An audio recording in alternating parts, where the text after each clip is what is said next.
Bueno, creo que durante todo este bloque la verdad es que tuve aprendizajes muy importantes desde el principio, pero creo que uno que se me quedó muy grabado y que precisamente respondió a una de las preguntas es la parte de compensaciones y bueno, con Ale hicimos un trabajo en el que comparábamos prestaciones, sueldos, leyes incluso que tenemos aquí en México con otros países y creo que ese trabajo me sirvió mucho porque me dio una perspectiva internacional muy grande. También me permitió ver cómo es que estamos en México, qué cuestiones hay que mejorar. Por ejemplo, esta parte de el, la equidad de género en cuanto al sueldo, cómo es que mujeres todavía siguen ganando menos que hombres por hacer exactamente el mismo trabajo y cómo en muchos otros países eso está completamente sancionado y en México digamos que se menciona pero no hay como tal una sanción fuerte para las organizaciones. Entonces creo que todo ese tipo de cosas me sirvió mucho para incluso saber qué hace falta en México.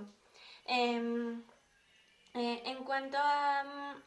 la parte ya de arquitectura de puestos y ya utilizando a Confío como ejemplo, creo que me llevé el principal aprendizaje que es lo importante que es el job description. Creo que muchas veces lo damos como por hecho o por sentado que pues ya tenemos un buen job description como lo hacía Confío, pero creo que hay muchos aspectos que son muy valiosos y que definitivamente tenemos que aclarar desde el principio, desde que un colaborador entra, como por ejemplo cuando trabajamos con Sael y él nos comentaba que incluso como los objetivos que vienen en el job description estaban como mal enfocados. Entonces, todo ese tipo de cosas y pues, por ejemplo, las competencias que nosotros analizamos y cómo es que no tenían competencias específicas o cómo es que a un Cam Junior le pedían muchísimas competencias y a un perdón, le pedían muy poquitas competencias y a un asesor telefónico le pedían muchísimas. Creo que toda esa parte del job description se me hizo bastante valiosa y principalmente creo que lo que más aprendí fue a destacar su importancia, de definirlo bien desde el principio. Lo siguiente fue la parte de las compensaciones competitivas dentro del mercado, o sea, porque creo que muchas veces tú tienes como una noción y tal vez puedes investigar en internet y ver como incluso cuánto le vas a pagar a tu colaborador, pero realmente ver qué es lo que está ofreciendo el mercado, qué es lo que tú puedes implementar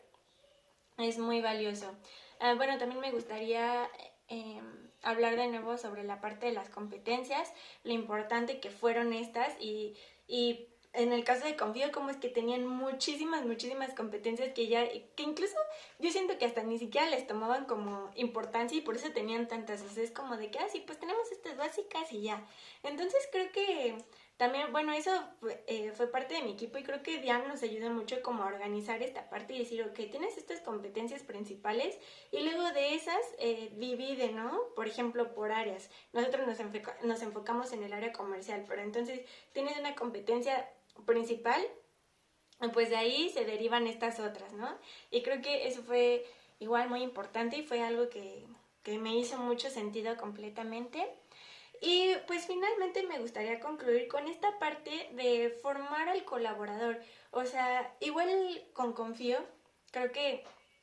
ellos buscaban a esta persona, buscaban a este cam, a este broker fuera.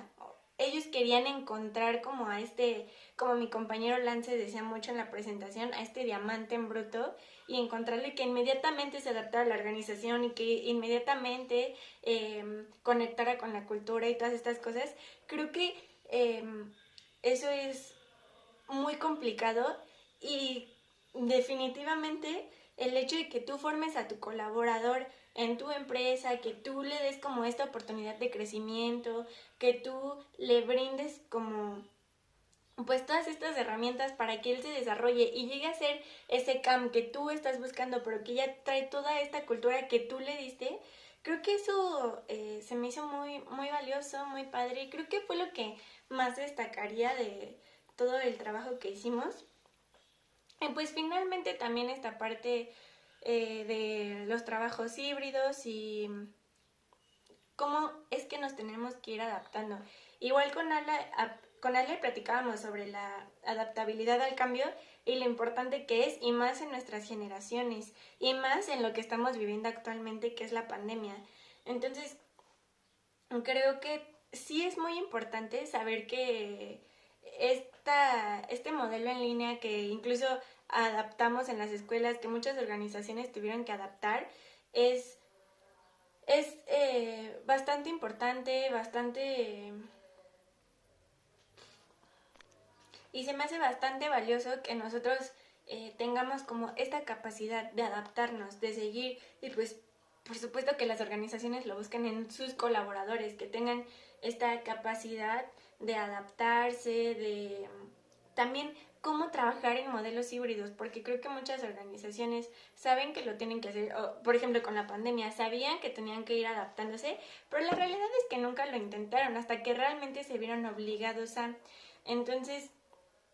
pues sí, cómo es que las organizaciones ahora van a trabajar, cómo trabajar con colaboradores en la distancia, porque es muy diferente conectar con un colaborador que está, no sé, por ejemplo, al otro lado del mundo y que solamente es a través de una computadora. Entonces, creo que esos fueron todos los aprendizajes que me llevé. La verdad es que en este bloque aprendí mucho y pues eso sería todo.